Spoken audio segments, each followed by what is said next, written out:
Character expectations for each genre can be identified by their general set of stock characters and their individual goals. Horror movies have a good character fighting for survival, while a war movie has a soldier fighting for survival too, of course. But the movie is really about a fight for honor and country. Imagine a war movie where the hero isn't fighting for a sense of honor and camaraderie, but instead is just fighting because he's scared to death and wants the enemy to stop chasing him.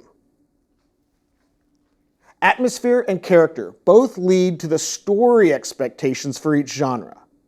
Story expectations can be identified by their broad themes, such as the meaning of sacrifice, or war is hell in a war film, or the idea of sin versus purity, or penance for past sins in the horror genre. Both are played out in this rhythm and in a way that the characters in each genre die one by one in the story.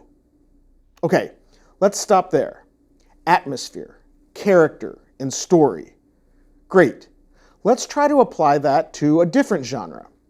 How about a sports movie? Character.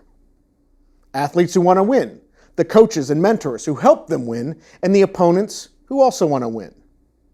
Atmosphere. Rivalry on and off the field, each in their own uniforms with their own training gear, their own workout regimen, and a big game at the end. And story. Typically the underdog versus top dog, with a big talk or a montage sequence where we learn that hard work pays off and there's no I in team, what have you. Okay, let's try another one. How about comedy or satire? How about musical? What sort of characters do we expect in a satire? Where do most musicals take place? And what kind of story is synonymous with comedy? That's a stumper, isn't it? Because these movie descriptors don't define character, atmosphere, or story. They define other elements of the film. In fact, they work in concert to define other elements of a film, as in Mel Brooks's classic Blazing Saddles illustrates. Blazing Saddles is a satirical comedy, but its genre is Western. It has commonalities with other Westerns such as The Good, the Bad, and the Ugly, Thelma and Louise, and No Country for Old Men. Even though these are four very different movies, they all take place in the American Southwest and or Mexico, with a wide variety of outdoor scenes so that we can really soak in the rugged beauty, which, by the way, helps with the theme of these films, the idea of order versus chaos played out amidst rugged individualism. A personal sense of justice where the lawman and the outlaw face off in a harsh environment and where the characters have been peeled off from society and must face or create justice on their own.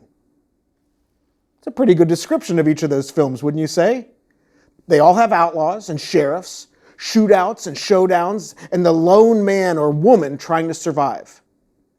We have single-minded individuals, deputies and gunslingers and damsels in distress, saloons and hotels and hideouts, homesteads and horses, and in some cases horsepower to get across the magnificent landscape.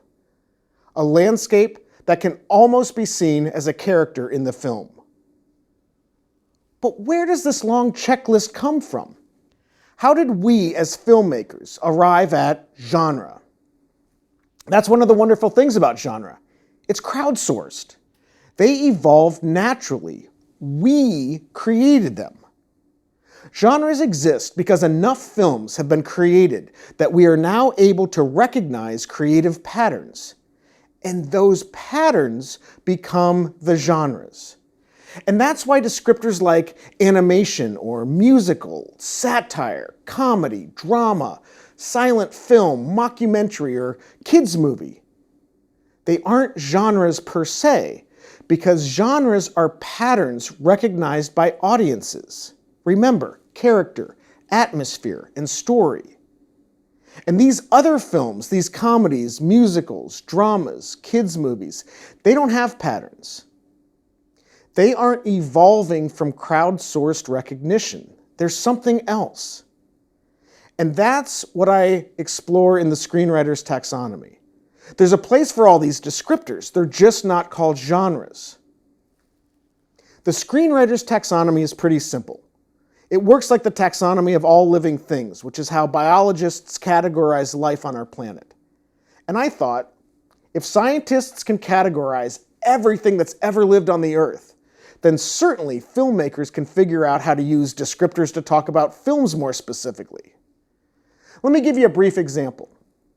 All living things on a broad level are either plant or animal, right? Well, unless they're bacterium or fungus or protozoa. But since this is a film course and not a biology course, I'm going to stick with plant or animal. That's the kingdom layer of the taxonomy of all living things.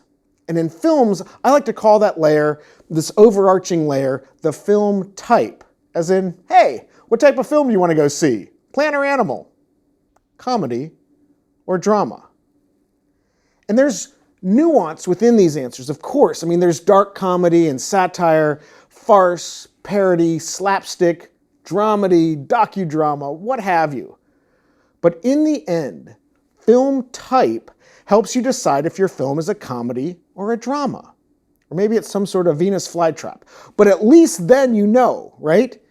And you can discuss that animalistic plant in more detail. Now, the next level, the second level, I call supergenre. There are 11 that I'm talking about. I call them supergenres because, well, there's also macrogenre and microgenre, so okay. Maybe you were right. Maybe there were more than 11 genres, but let's put a pin in that for a second. I want to briefly touch on the other categories. I'll discuss these in much more detail in other lectures, but it's worth explaining at least two other categories: voice and pathway. A film's voice is the creative decisions made in making the film. Are you going to make this movie as an animation or as a musical? Are you going to shoot it in black and white, eliminate dialogue? Are you going to use voiceover? And where on the continuum are you planning to be when it comes to things like violence, language, gore, or sexuality? In essence, you're asking yourself, is this a kid's movie or is it rated R? Or what have you, right? That's voice. And it covers a lot of ground. Now, pathway is a little bit more refined. It's basically the way into the story, the pathway into the forest, if you will. Is this a buddy story with twin protagonists? Or is it a road movie where the hero doesn't return home? Coming of age, fish out of water, tales of madness, human versus technology. These are approaches to story that are unique as approaches, but can be applied to any genre. Sci-fi road movie, crime road movie, romantic road movie. The pathway simply leads you into the genre. It's not the genre itself. So back to genre, supergenre, atmosphere, character, and story. Like I said, there's 11, and we've already discussed 4 of them: horror, war, sports, and Western. And I'll tell you 5 that I know you already know everything about because, I mean, seriously, that's the great thing about genres. They come out of us collectively. I didn't think this stuff up. You did. We all did. And therefore, we all know this inherently. Think about it. What's the atmosphere, character, and story for a crime film, a fantasy, romance, and science fiction?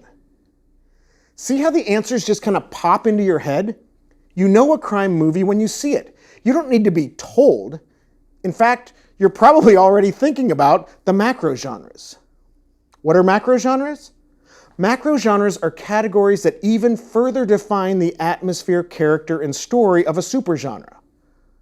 For instance, the crime genre has a bunch of macrogenres, including detective movies, gangster movies, heist movies, political crimes like All the President's Men, or criminal revenge movies like The Sting, or my brother's favorite, superhero movies.